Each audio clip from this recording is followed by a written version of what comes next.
12:36. You are 12:36. You listening are to the listening Mid Morning Talk on Islam Media with me, Mari Makwanda. Britain's Foreign Secretary Liz Truss has said that she will support anyone who wants to go to Ukraine to join an international brigade of fighters against Russia. She described such a mission as taking part in a battle for freedom and democracy. Now, that is just a piece of an article written by acclaimed British journalist and author Dr. Yvonne Ridley, who is joining me to unpack this article that she wrote.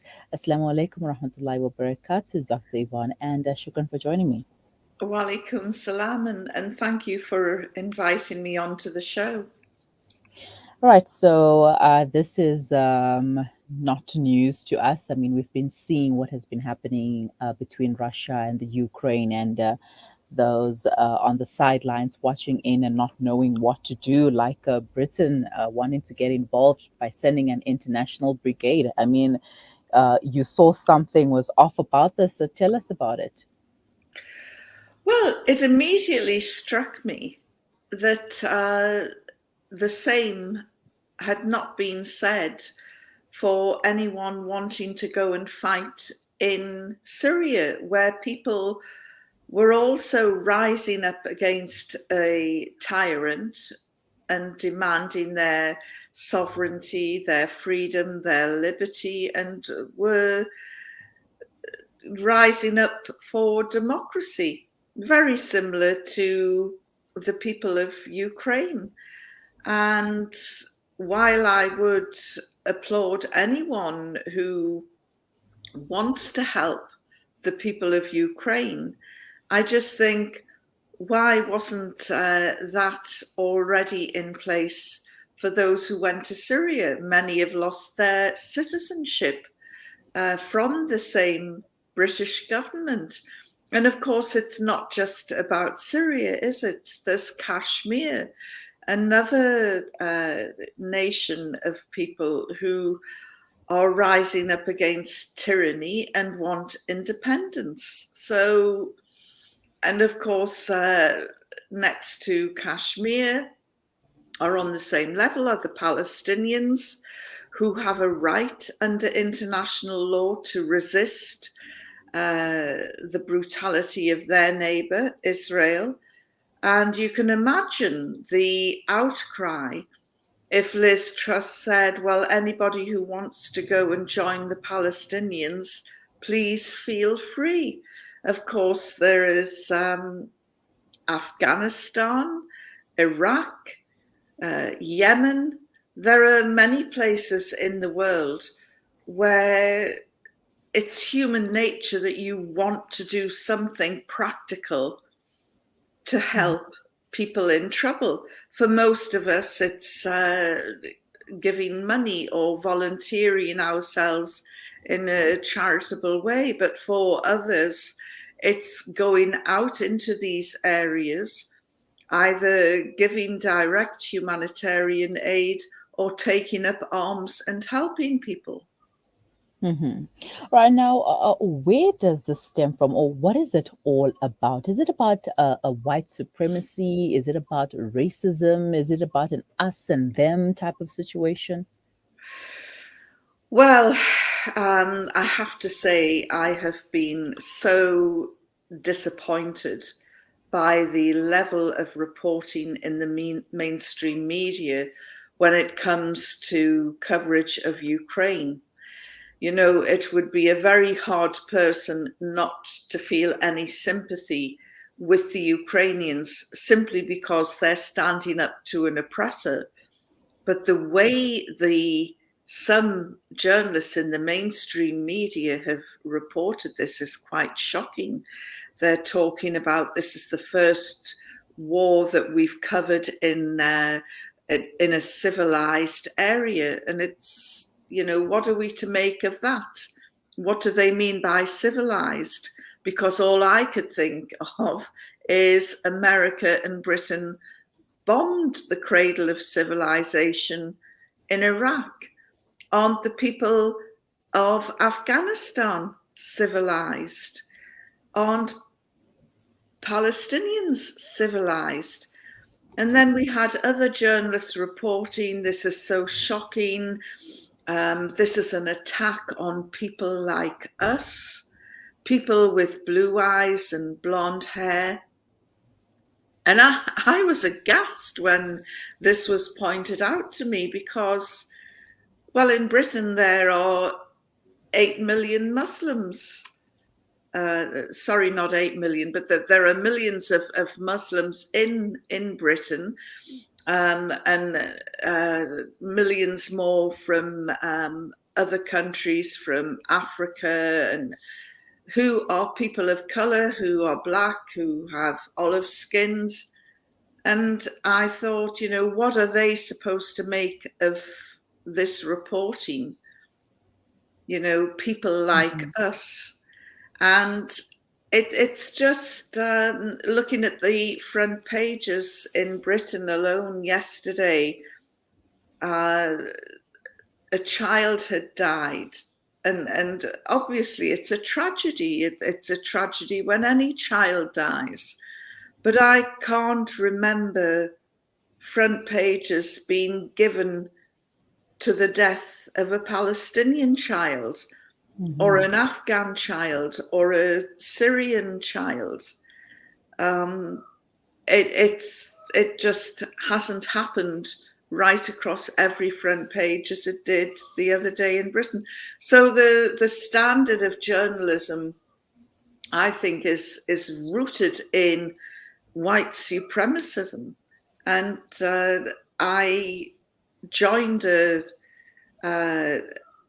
Twitter conference the other day about this very subject, and was astonished to see about 450 other people in the room who were also alarmed and concerned at the level of reporting.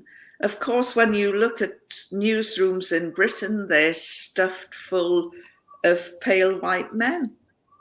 So I guess that women are not going to be fairly represented in the media. Certainly black people aren't, people of colour aren't.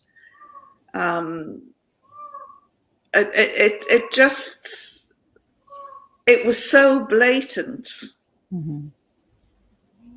All right, now let's look at how Western media, mainstream media, sifts through information and misleads receivers like any person who will be picking up a newspaper or switching on their television. Okay, first statement: Ukrainians defending their homeland are called freedom fighters, but Afghans, Palestinians, and Iraqis are called terrorists for doing the same. Russian invasion of Ukraine is called colonialism.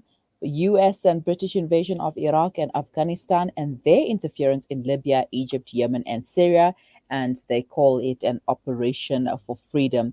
Now, obviously, there is something really wrong with, with those statements, and as media, we have a role to play, a huge role to play in how we send out information. And what can we do to shift the way people view things? Well, we need to get more black people, more people of colour in the media. Now, I know that there are lots of mothers out there who want their sons and daughters to be doctors and engineers and lawyers. But please, if your child comes to you and says, I'm interested in journalism or the media, don't deter them. Encourage them, because only when we have a newsroom that truly reflects the audience that we're addressing, then these sort of mistakes and blatant errors and sometimes deliberate comments are going to become less and less. We need a media that reflects the people it is serving. And in Britain, we are a multicultural society. When you go to London, it's for me, it's one of the most wonderful cities in the world because it is so cosmopolitan. It doesn't have a white identity. It is diverse, which is what many towns and cities in Britain are like. Hmm. Right now, what can we take away from all of this entire situation between Ukraine and Russia, and the comments that we've been reading? I know many of us have come across such comments like, these are people like us, we need to fight for them. And we're like, okay, but then nobody fought for us. I mean, we've been fighting all this time for ourselves, and we've been asking for assistance, and nobody came to our aid. Now, all of a sudden, it's like, we must now come and help you also and go for an international brigade. Whoever wants to support the fight, you can just let us know and you'll be welcome. Well, there are 100,000 Muslims in Kiev alone. So, why wouldn't Muslims feel compelled to go out and support their brothers and sisters in Ukraine? There's quite a large number of mosques there. Mm-hmm. So, but I'm wondering now, Liz Truss has said, go out and fight. I wonder how she would react if a lot of people from, say, the Muslim communities in Birmingham or East London piled into Heathrow Airport bound for Ukraine saying, we're going to fight. We're Mm-hmm. doing what the Foreign Secretary tells us.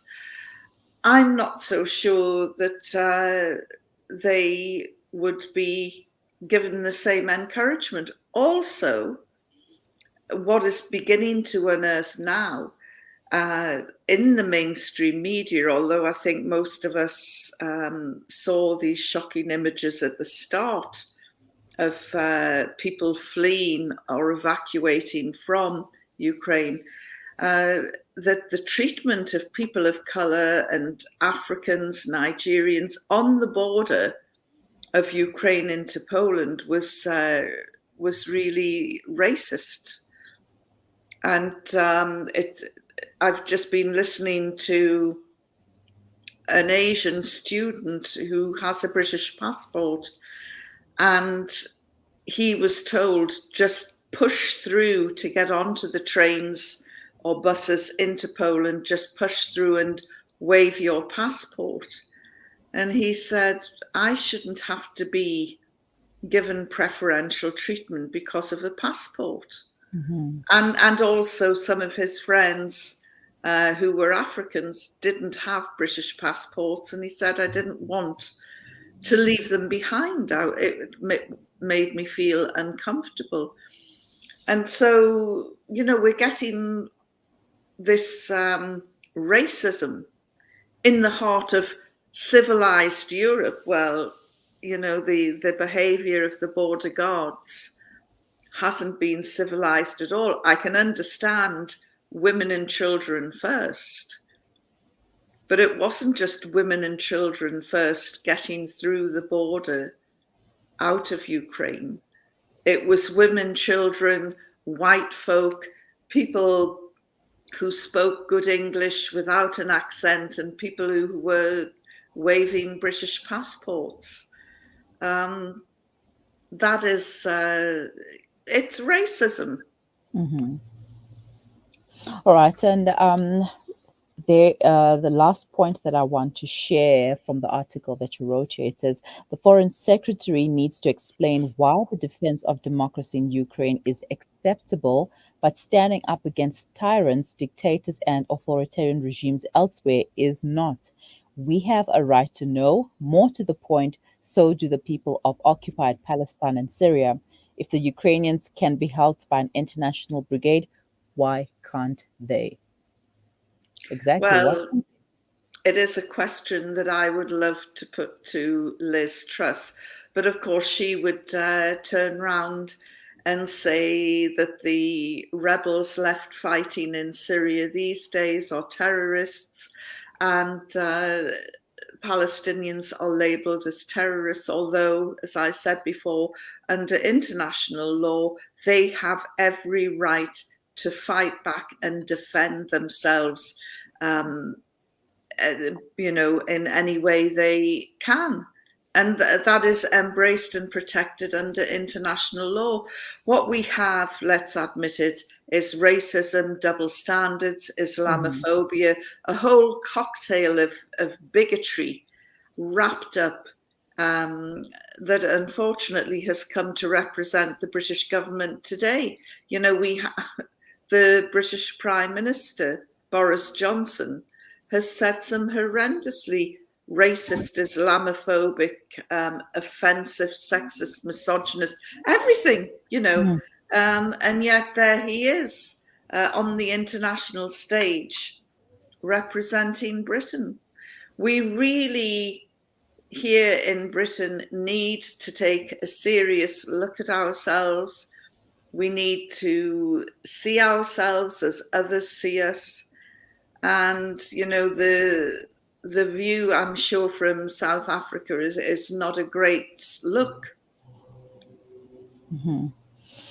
Yeah, well, it's not a great look on our side either, and some of us are still undecided of where we stand at the moment. But as the comments that came through says, this is what Muslims need to understand. We should keenly observe, and yeah, we really need to observe and then find our way, our standing point, and who are we really going to support in all of this. Dr. Yvonne, shukran so much for your time and for unpacking that with us. And we Thank will you. see how things develop, inshallah. Have a wonderful day. You too. And thank you again. Assalamu alaikum. Walaikum salam. That was acclaimed author Dr. Yvonne Ridley taking us through an article that she wrote for the Middle East Monitor. If Ukraine can have an international brigade, why can't Palestine and Syria? That is the question on everyone's minds at the moment. Okay, not everyone, but most people, especially the Muslims. You can share your comments and questions in the comment section. And we would love to hear from you. But for now, stay with us. We will be right back after the break.